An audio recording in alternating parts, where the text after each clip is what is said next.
दोस्तों नमस्कार। क्या भारतीय जनता पार्टी भगवान राम के चढ़ावे की चोरी को लेकर अब पीछे हट रही है और नफा नुकसान को देखते हुए भगवान राम से अब वो पीछा छुड़ा लेना चाहती है भारतीय जनता पार्टी, जो अब तक भगवान राम के मंदिर का पूरा पूरा श्रेय ले रही थी और वोट भी लोगों से इसी मुद्दे पर मांग रही थी कि हमने भगवान राम का भव्य मंदिर बनवाया है, इसलिए आपके वोट के हकदार हम हैं।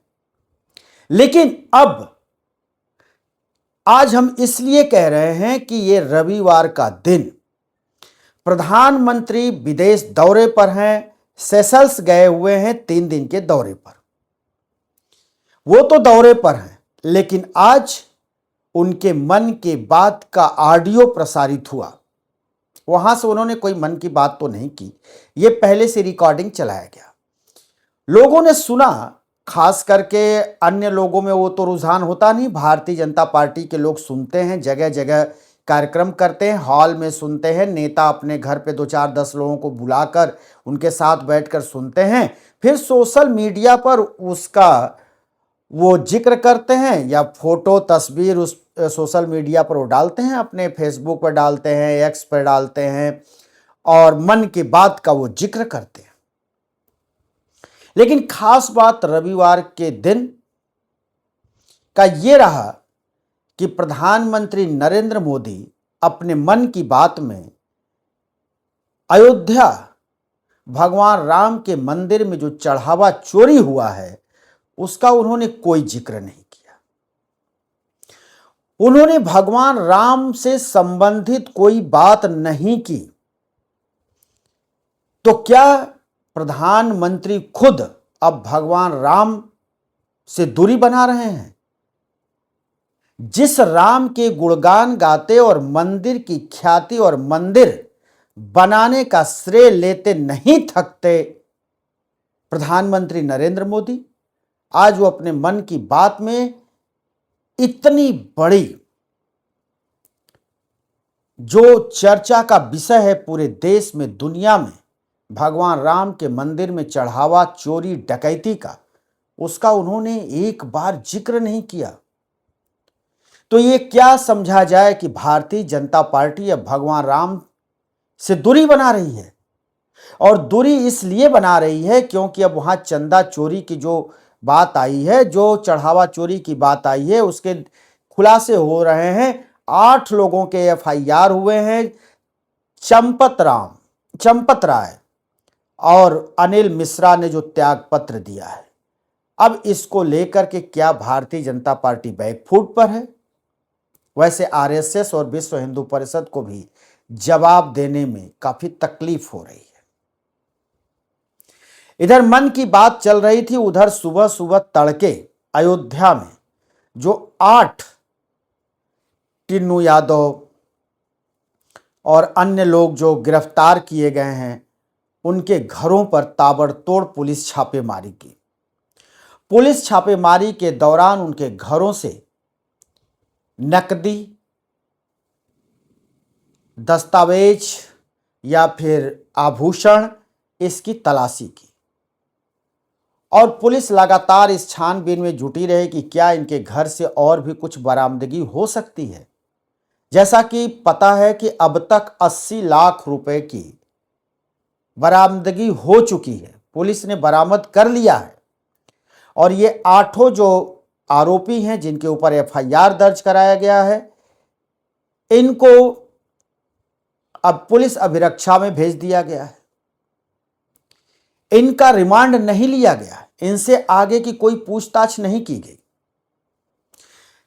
इसी बीच ये खबर आई कि चंपत राय और अनिल मिश्रा, इन लोगों ने इस्तीफा दे दिया।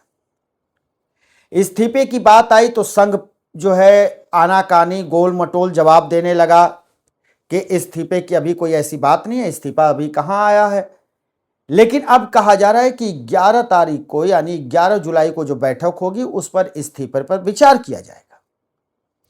लेकिन आज की जो स्थिति है, आज अभी की, अयोध्या भगवान राम के मंदिर में चंपत राय और अनिल मिश्रा पूर्व की तरह, पहले ही की तरह अभी भी डटे हुए हैं और जिस तरह से पहले वो काम कर रहे थे, जिस तरह से उनके आदेश निर्देश पहले होते थे, वो आज भी जारी है।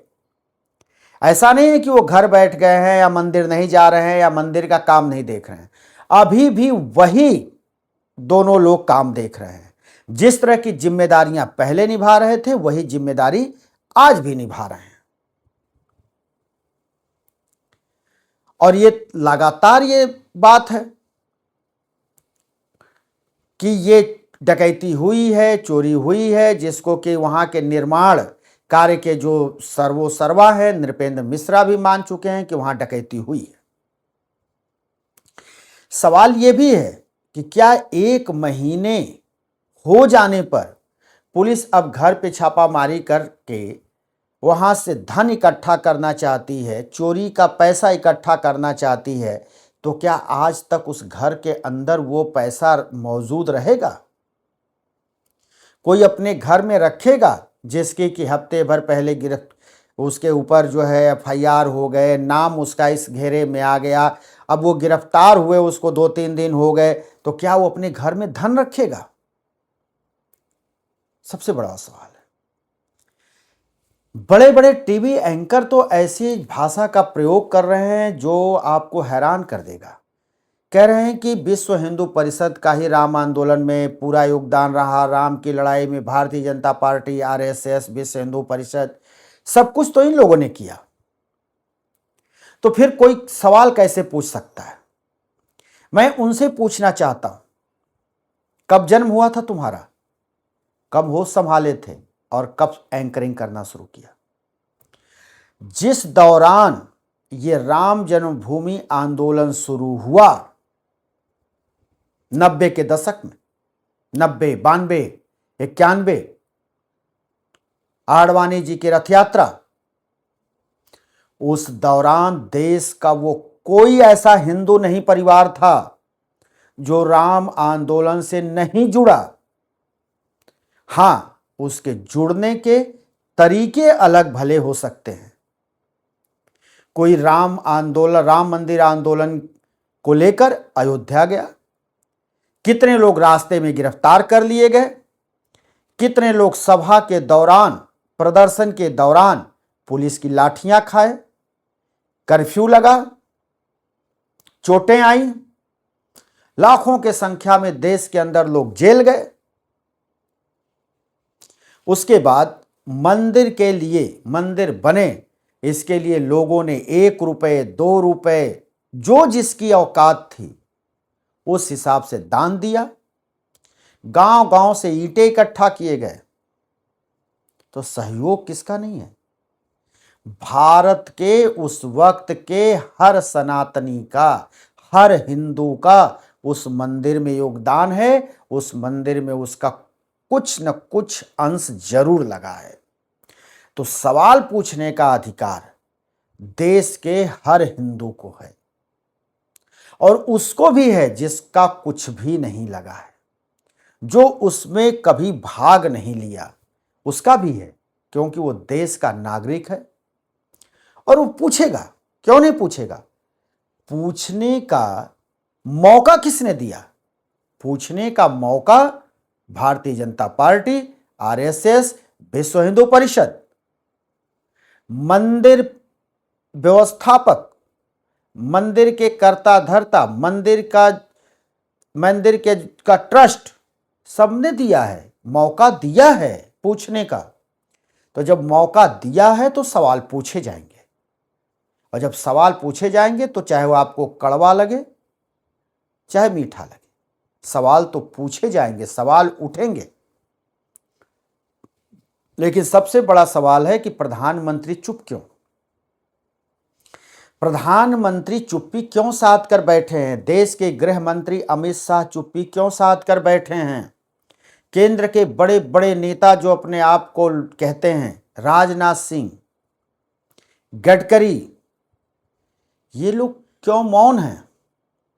इनके मौन की जो स्थिति है वो ये बताती है कि उत्तर प्रदेश में 27 के शुरुआत में चुनाव होने वाला है। अगर ये कुछ बोलते हैं तो ये इनके लिए भारी पड़ सकता है। मामला बड़ा गंभीर है। अयोध्या के ही मुद्दे पर ये सत्ता में आए, चाहे वो देश के किसी भी प्रदेश की सत्ता हो। आज ये लगभग 22 प्रदेश तक ये फैल गए हैं, केंद्र में हैं, लेकिन भगवान राम के नाम पर आए तो क्या अब ये डर सता रहा है कि भगवान राम का जो ये कोप है, जो भगवान राम इस कृत्य से जो नाराजगी उनकी हुई होगी, तो क्या ये श्राप इनकी सत्ता पर भारी पड़ जाएगा? और यही डर सता रहा है कि भगवान राम से अब भारतीय जनता पार्टी का जो शीर्ष नेतृत्व है वो कन्नी काट रहा है, दूरी बना रहा है। देखने को तो यही मिल रहा है। अभी चंपत राय अपने पद पर, अनिल मिश्रा अपने पद पर काम कर रहे हैं। छोटी मछलियों को गिरफ्तार किया गया है, और गिरफ्तार भी किया तो उनका रिमांड नहीं लिया गया, उनसे आगे की कोई पूछताछ नहीं की जा रही है। बकायदा उनको अभिरक्षा में भेज दिया गया, फिर जमानत के लिए वो लाए जाएंगे, फिर उनकी जमानत होगी या कुछ दिन के लिए और जेल भेजे जाएंगे, फिर वो छूटकर बाहर आएंगे। ये खेल चल रहा है। ये भी कहा जा रहा है कि जो लोग इसमें संलिप्त हैं वो कुछ ही महीने में, कुछ ही सालों में करोड़पति बन गए। आलीशान उनके बंगले बन गए, घरों में लिफ्ट लग गया, महंगी महंगी लग्जरी गाड़ियां उनके पास आ गईं। टिन्नू यादव जो टेम्पो चलाने वाला वो अरबपति बन गया। ये भी सब हो रहा है। खुद भारतीय जनता पार्टी से जुड़े लोग भी अब सवाल खड़े कर रहे हैं, लेकिन शीर्ष नेतृत्व तो पीछा छुड़ाने में लग गया है। तो क्या आने वाले वक्त में यह दिखाई देगा कि भारतीय जनता पार्टी का मोह भंग हो गया है भगवान श्री राम के तरफ से, या फिर भगवान श्री राम का मोह भंग हो गया है भाजपा से, और भाजपा को अब भगवान श्री राम का आशीर्वाद नहीं मिलने वाला है? ये वक्त बताएगा। दोस्तों, हम फिर किसी दूसरे वीडियो को लेकर हाजिर होंगे। तब तक के लिए शिवमूर्ति दुबे को दीजिए इजाजत।